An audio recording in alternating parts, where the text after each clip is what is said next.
ඔබ මේ සංසාර ගමන තවමත් දුවනවද? කොහෙද ඔබ මේ දුවගෙන යන්නේ? ඔබේ මේ ජීවිතේට සැප දෙන්නද? ඔබ ඔබේ ජීවිතේට සැප දීලා ඉවර කරන්නේ කවද්ද? ඔබට ඔබේ ජීවිතේට සැප දීලා ඉවර කරන්න පුළුවන්ද? හිත සතුටු කරලා ඔබට මැරිලා යන්න පුළුවන් වෙයිද? පුංචිම කාලේ සෙල්ලම් කරන කාර්යයක් හොයනවා. ටිකක් ලොකු වෙද්දී බයිසිකලයක් හොයනවා. තවත් ටිකක් ලොකු වෙද්දී ඊට වඩා ලොකු බයිසිකලයක් හොයනවා.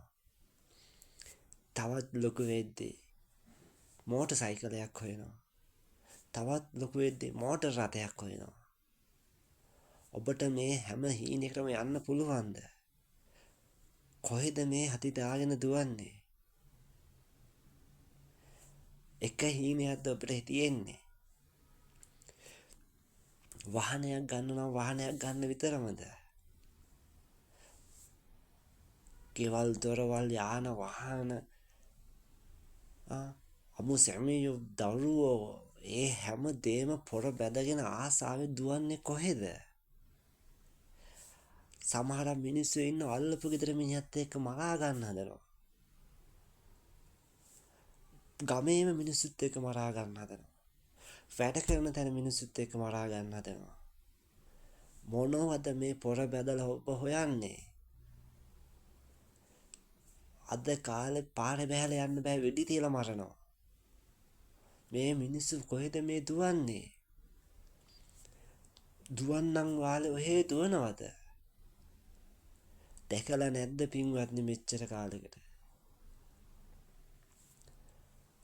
ඔබේ ගමේ මරණයක් වෙලාම නැද්ද? මරණයක් දකින්න නැද්ද? දැකලම නැද්ද? ඒ මැරෙන මිනිස්සු මොනවද අරන් යන්නේ? හරියට ඇඳුමක්වත් අඳින්න නැතුව තමයි යන්නේ. පින්වත්නි, මල් ශාලාවක අයිතිකාරයෙක්ගෙන් අහලා බලන්න. නැත්නම් එතන වැඩ කරන කෙනෙක්ගෙන් අහලා බලන්න. මල මිනිය වුණත් පිටට ලස්සනට පෙනුනට ඒකේ යටින් ඇඳුමක් නැහැ. ඔක්කොම පුරවලා තියෙන්නේ. ආටෝපයක් තියෙන්නේ. ජීවත් වෙලා ඉන්න මිනිස්සු තවත් මුලා වෙලා. ඇයි මේ කොහෙද දුවන්නේ? පින්වත්නි, අවුවද වැස්සද බලන්නේ නැතුව දූවිලි කාගෙන දහදුක් විඳගෙන මේ හම්බ කරන හැම දේම ජීවි වේවා අජීවි වේවා මගේ කියලා හම්බ කරන රැක බලා ගන්න හැම වස්තුවක්ම දවසක ඔබට දාලා යන්න සිද්ධ වෙනවාමයි පින්වත්නි.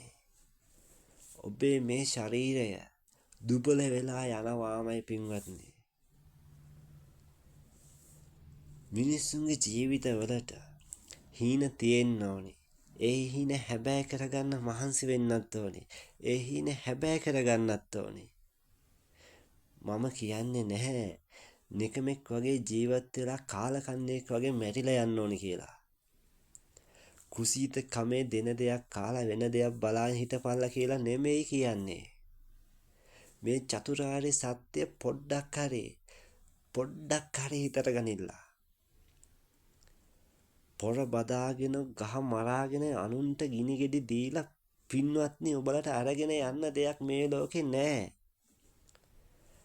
හම්බ කරන ඕනෑම දෙයක් දවසක දාලා යන්න වෙනවා කියලා සිහි කර ඒවා භුක්ති විඳින්න පුරුදු වෙලා. දවසක ඔබට ඉතිරි වෙන්නේ ඔබ කරන පින්පව් විතරයි. මරණයෙන් පස්සේ ඔබට ඈ යන්න තියෙනෙත් එච්චරයි. පින්වත්නි, ඔබ යන ඉලක්කයට ඔබ යන්න. හැබැයි හිතේ තියෙන කෙලෙස් පොඩ්ඩ හරි නැසලා දාන්න.